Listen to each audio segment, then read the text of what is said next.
Welcome to Insights, Economy and Finance. In this video series, we will delve into the core concepts of economics to help you understand not just the theoretical frameworks, but also how these ideas play out in the real world. Today, we're starting with the basics. What is economics, and why does it matter? At its most fundamental level, economics is the study of how societies allocate scarce resources to meet the needs and desires of their members. According to Gregory Mankiw, author of Principles of Economics, economics can be defined as the study of how society manages its scarce resources. But what does that actually mean? Let's break it down. Scarcity is a central concept in economics. It refers to the basic economic problem that arises because resources, such as land, labor, capital, and entrepreneurship, are limited, while human wants are virtually infinite.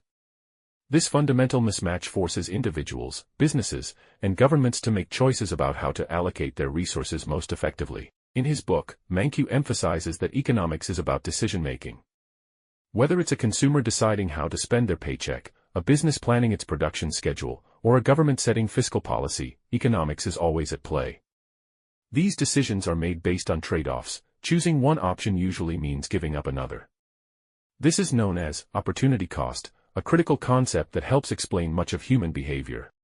Paul Samuelson, a Nobel laureate and co-author of the widely acclaimed textbook Economics, expands on this idea by highlighting the importance of understanding economics to make informed decisions. Samuelson states, economics is the study of how people choose to use resources. This includes not just personal finance decisions like saving or investing, but also larger social issues like environmental policy or healthcare reform. In other words, economics is everywhere. Let's talk about some of the foundational concepts you'll encounter in the study of economics. Supply and demand. At the heart of any market economy is the relationship between supply and demand. Supply represents how much the market can offer, while demand refers to how much of a product or service is desired by consumers. The interaction of supply and demand determines prices and the quantity of goods and services available in a market.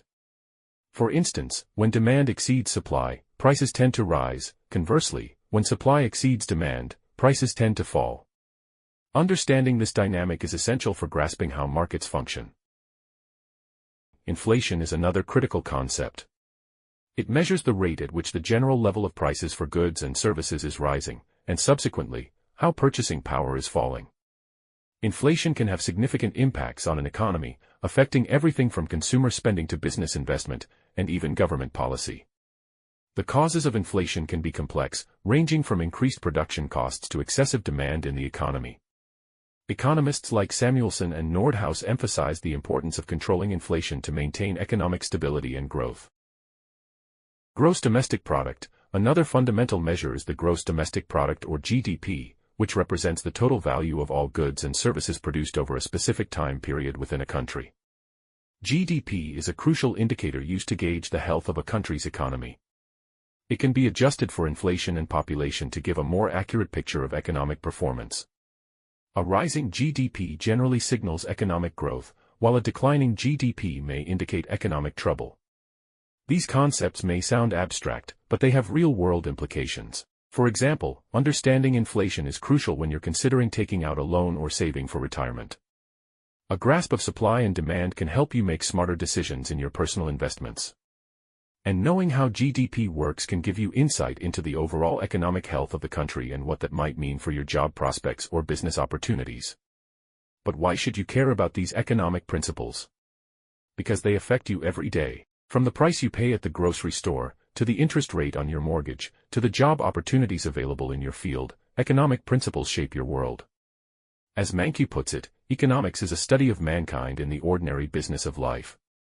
Beyond personal finance, understanding economics allows you to engage more critically with the world around you.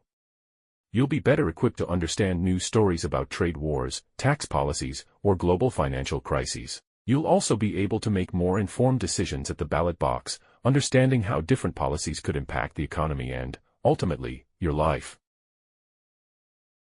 Thank you for joining us on this journey toward a deeper understanding of economics. Remember, economics isn't just for economists, it's for everyone. See you next time.